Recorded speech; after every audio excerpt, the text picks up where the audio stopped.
Et donc après avoir sauvé une boîte de nuit, là, le défi cette année, c'est de sauver un grand magasin au bord de la faillite. Les magasins Super Chouette, tenus par Monsieur Chouette, incarné par Antoine Duléry. C'est pas pris la tête.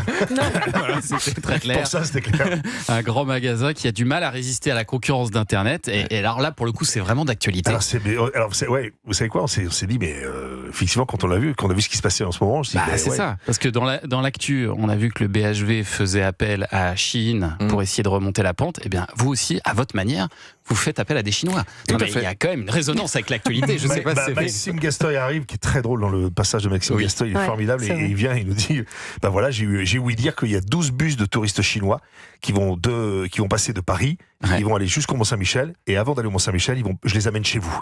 Et ce qui est vrai, c'est que les touristes chinois, c'est 20% du chiffre d'affaires des Galeries Lafayette. C'est énorme. C'est pour ça d'ailleurs qu'ils ont même un magasin rien que pour eux en cosmétique là, en face des Galeries Lafayette, pour ceux qui connaissent. Et puis des vendeurs qui parlent mandarin, cantonais et tout.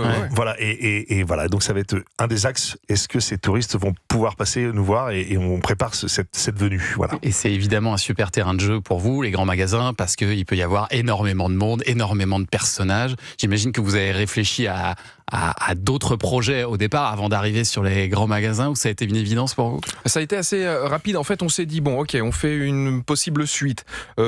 Entre Arnaud et moi, on s'est dit la boîte de nuit, on n'était pas chaud parce qu'on l'avait déjà fait et il y avait encore plein de choses à dire, mais on s'est dit on va faire redite. Donc on s'est dit où est-ce qu'on pourrait aller dans un lieu que tout le monde connaît, qu'on soit riche, pauvre, jeune ou vieux, le grand magasin, et ça représente vraiment les fêtes de Noël.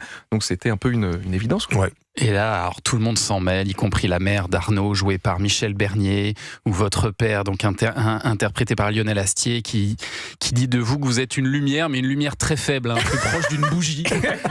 J'ai beaucoup aimé cette réplique. On est plus proche de la bougie. On est plus proche de la bougie, là.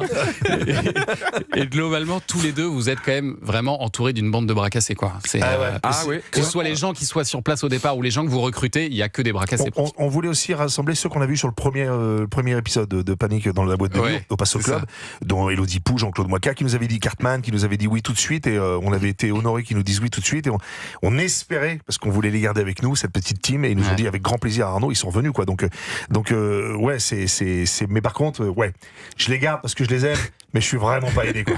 La compétence est rarement au rendez-vous, quoi. La compétence, c'est Pierre-François Martin Laval, Pef en gardien de nuit.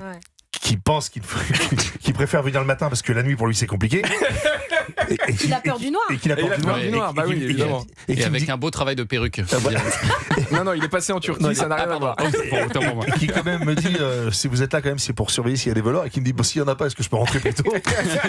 Ça va être compliqué. C'est magnifique. Et alors vous écrivez et vous réalisez ensemble, tous les deux, Tom Villard, Arnaud Ducré. Combien de temps ça vous a pris, cette histoire? Parce que je me dis que ça doit vraiment être un boulot costaud, quoi. Avec l'écriture ou juste le tournage? Toute l'écriture, le tournage. Un an. Ça vous a pris toute l'année. Ah ouais, on s'y est remis dès le 15 janvier à peu près. On a écrit pendant 3 mois, tous les jours on se voyait pendant 3 mois, et puis après on a commencé la mise en production. On a travaillé avec Julien Bloch aussi, qui a co-réalisé avec nous. Et puis tournage là, début septembre, et puis montage dans la foulée. Et tournage en plusieurs parties ou pas? Parce que je me dis, pour réunir tous ces gens au même moment, ça doit être très compliqué. 11 jours. On a décalé parce que c'est pour la banquière, pour Victorien, mais sinon effectivement c'est 12 jours, il faut y aller parce que c'est tellement intense, puis c'est dur de sortir on a la tête dans le guidon, donc de sortir du tournage puis revenir dedans, c'est compliqué, vaut mieux d'une traite.